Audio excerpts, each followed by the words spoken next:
அன்பின் இரட்சகர் இயேசு கிறிஸ்துவின் நாமத்தில் வாழ்த்துக்கள். இந்த நாளிலும் 1 தெசலோனிக்கேயர் 2வது அதிகாரம் 19வது வசனத்தை மாத்திரம் தியானிக்கலாம்.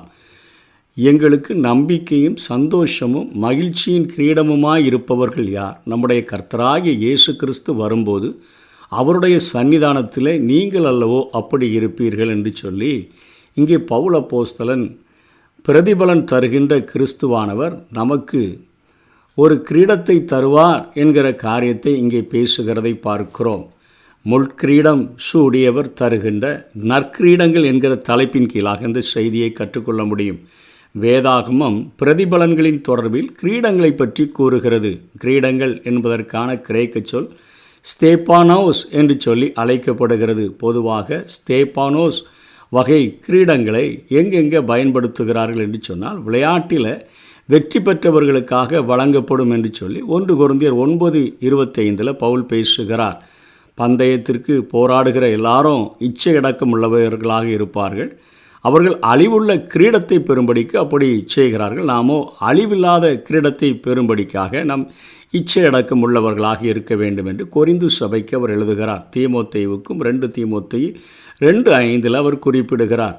இது விழா காலங்களிலே கொடுக்கப்படுகிற ஒரு ஆபரணமாக இருக்கும் என்று சொல்லியும், அங்கே சாலமோன், அதாவது உலகத்தின் தலை சிறந்த ஞானி என்று அழைக்கப்படுகிறவர், தன்னுடைய நீதிமொழிகளிலே அவர் எழுதுகிறார். விழாக்காலங்களில், அதாவது நீதிமொழிகள் 1வது அதிகாரம் 9ஆம் வசனத்தில், அவைகள் உன் சிரசுக்கு அலங்காரமான முடியும், உன் கழுத்துக்கு சரப்பணியுமாய் இருக்கும் என்று பேசுகிறதை பார்க்கிறோம். அதனைத் தொடர்ந்து 4வது அதிகாரம் நீதிமொழிகளில் 9வது வசனத்திலும், அது உன் தலைக்கு அலங்காரமான முடியை கொடுக்கும், அது மகிமையான கிரீடத்தை உனக்கு சூட்டும் என்று சொல்லி விழாக்காலங்களிலே பயன்படுத்தப்படுகின்ற ஆபரணங்களை குறித்து இங்கே சாலமோன் எழுதுகிறதை பார்க்கிறோம். சாதனைகளுக்காக கௌரவமாக அது கொடுக்கப்படுகிறது. புதிய ஏற்பாட்டில் இயேசு கிறிஸ்துவுக்கு மத்தேயு 27:29 பார்க்கிறோம், அவருக்கு அளிக்கப்பட்ட பரிசாக இந்த முட்கிரீடம் கொடுக்கப்பட்டது. இதையும் ஸ்தேப்பானோஸ் என்ற சொல்லை தான் இங்கே பயன்படுத்தி இருக்கிறார்கள். கிறிஸ்துவை அரசன் என பழித்து கூறுகிறதற்காக கிரீடமாக இந்த முள்முடியானது அவருக்கு சூட்டப்பட்டது. பவுல் பொதுவாக ஸ்தேப்பானோஸ் என்ற சொல்லை வெற்றி பெற்றவர்களுக்கான கிரீடமாக இங்கே அவர் குறிப்பிட்டு எழுதுகிறதை அவருடைய நிருபங்களிலே நாம் பார்க்க முடியும். விசுவாசிகளின் பிரதிபலன்களுக்கு ஏற்ப பரலோகத்தில் மகிமை வேறுபாடு காணப்படுகிறது என்பதை நாம் தெளிவாக புரிந்து கொள்ள முடிகிறது. அதைத்தான் நாம் அங்கே 1 கொரிந்தியரில் பவுல் அப்போஸ்தலன் எழுதும் பொழுது, ஆண்டவர் நமக்கு தருகின்ற பிரதிபலன்களிலே, அதாவது இந்த பூமியிலே நமக்கு கொடுக்கப்பட்ட வாழ்க்கையில் நாம் போராடுகிற பிரயாசப்படுகிற எல்லா காரியங்களிற்கும் பிரதிபலன்கள் உண்டு. ஆனால் அந்த பிரதிபலன்களில் வித்தியாசங்கள் உண்டு என்று எழுதியிருக்கிறதை பார்க்கிறோம். 1 கொரிந்தியர் 15வது அதிகாரம் 40, 41 மற்றும் 49 எழுதுகிறார். வானத்திற்குரிய எல்லா மனுஷருக்கும், அதாவது 40 சொல்லுகிறார், வானத்துக்குரிய மேனிகளும் உண்டு, பூமிக்குரிய மேனிகளும் உண்டு. வானத்திற்குரிய மேனிகளுடைய மகிமையும் வேறே, பூமிக்குரிய மேனிகளுடைய மகிமையும் வேறே. சூரியனுடைய மகிமையும் வேறே, சந்திரனுடைய மகிமையும் வேறே, நட்சத்திரங்களுடைய மகிமையும் வேறே. மகிமையிலே நட்சத்திரக்கு நட்சத்திரம் விசேஷித்திருக்கிறது என்று சொல்லிட்டு 49 மேலும் மண்ணானவனுடைய சாயலை நாம் அணிந்திருக்கிறது போல வானவருடைய சாயலையும் அணிந்து கொள்ளுவோம் என்று சொல்லி அங்கே மகிமைக்கு மகிமை வேறுபாடு காணப்படும் என்று சொல்லி பவுல் அப்போஸ்தலன் எழுதுகிறார். புதிய ஏற்பாட்டில் 5 வகையான கிரீடங்களை குறித்து நாம் கற்றுக்கொள்ள முடிகிறது. அழிவில்லாத கிரீடம், மகிழ்ச்சியின் கிரீடம், நீதியின் கிரீடம், ஜீவ கிரீடம், மகிமை உள்ள வாடாத கிரீடம் என்று 5 கிரீடங்களை குறித்து வேதம் நமக்கு சொல்லிக் கொடுக்கிறது. முதலிலே 1 கொரிந்தியர் 9வது அதிகாரத்தில் இங்கே பவுல் அப்போஸ்தலன் இந்த கிரீடத்தை பற்றி பேசுகிறதை பார்க்கிறோம். அவர் இங்கே யாருக்கு இந்த கிரீடம் கொடுக்கப்படுகிறது என்று சொன்னால், பந்தயத்திற்கு போராடுகிற யாவரும் எல்லாவற்றிலும் இச்சையடக்கமாக இருப்பார்கள். அவர்கள் அழிவுள்ள கிரீடத்தை பெறும்படிக்கு அப்படி செய்கிறார்கள். நாமோ அழிவில்லாத கிரீடத்தை பெறும்படிக்கு அப்படி செய்கிறோம். அதாவது இச்சையடக்கத்துடன் பழைய மனிதனை வென்று வாழ்கிற மனிதர்களுக்கு, அதாவது எல்லா சத்ருவினால் உண்டாக்கப்பட்ட கண்களின் இச்சை, மாம்சத்தின் இச்சை, ஜீவனத்தின் பெருமை, இவைகளில் நாம் வெற்றி பெற்று நாம் இச்சடக்கத்தோடு கூட வாழ்ந்தோம் என்று சொன்னால் அழிவில்லாத கிரீடம் நமக்கு கிடைக்கும் என்று பவுல் சொல்லி கொடுக்கிறார். மகிழ்ச்சியின் கிரீடமாக நீங்கள் இருக்கிறீங்கன்னு சொல்லி இந்த 1 தெசலோனிக்கர் 2:19 குறிப்பிடுகிறார்களே, அது என்ன, எதற்காக கொடுக்கப்படுகிறது? ஆத்தும ஆதாயம் செய்கின்ற எங்களுக்கு, நாங்கள் உங்களை ஆண்டவருக்கென்று ஆதாயப்படுத்தி நீங்கள் நிலைத்திருந்தீர்கள் என்று சொன்னால் மகிழ்ச்சியின் கிரீடம் எங்களுக்கு கொடுக்கப்படும் என்று பேசுகிறார். நீங்கள் தான் எங்கள் மகிழ்ச்சியின் கிரீடம்.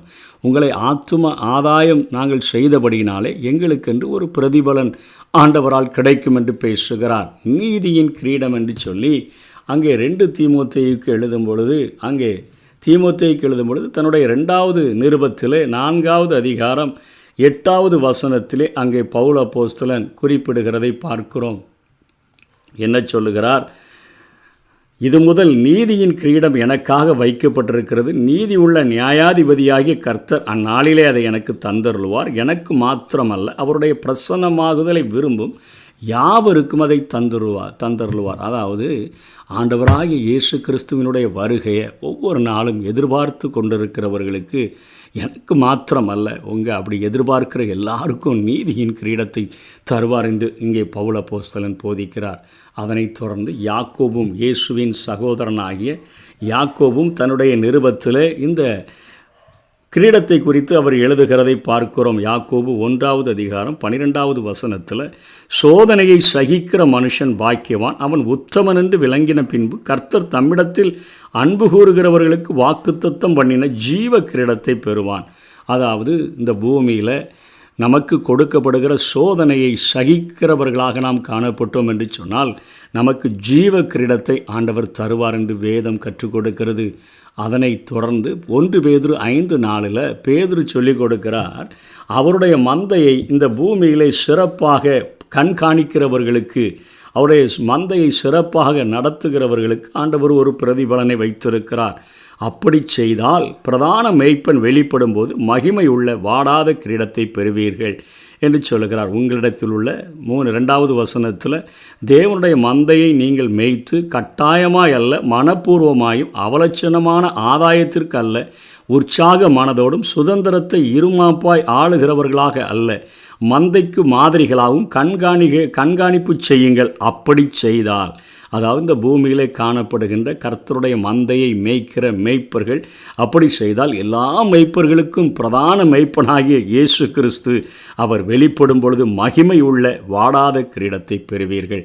அழிவில்லாத கிரீடத்தை, மகிழ்ச்சியின் கிரீடத்தை, நீதியின் கிரீடத்தை, ஜீவ கிரீடத்தை, மகிமையுள்ள வாடாத கிரீடத்தை பெறும்படியாக நாம் பிரயாசப்படுவோம். இச்சையடக்கம் உள்ளவர்களாக இருப்போம். ஆத்தும ஆதாயம் செய்கிறவர்களாக காணப்படுவோம். அவருடைய வருகையை விரும்புகிறவர்களாக காணப்படுவோம். சோதனையை சகிக்கிறவர்களாக காணப்படுவோம். தேவ மந்தையை சிறப்பாக கண்காணிக்கிறவர்களாக காணப்பட்டு தேவன் தருகிற பிரதிபலனை பெற்றுக்கொள்வோம். கர்த்தர் தாமே நம்மை ஆசீர்வதிப்பாராக. ஆமென்.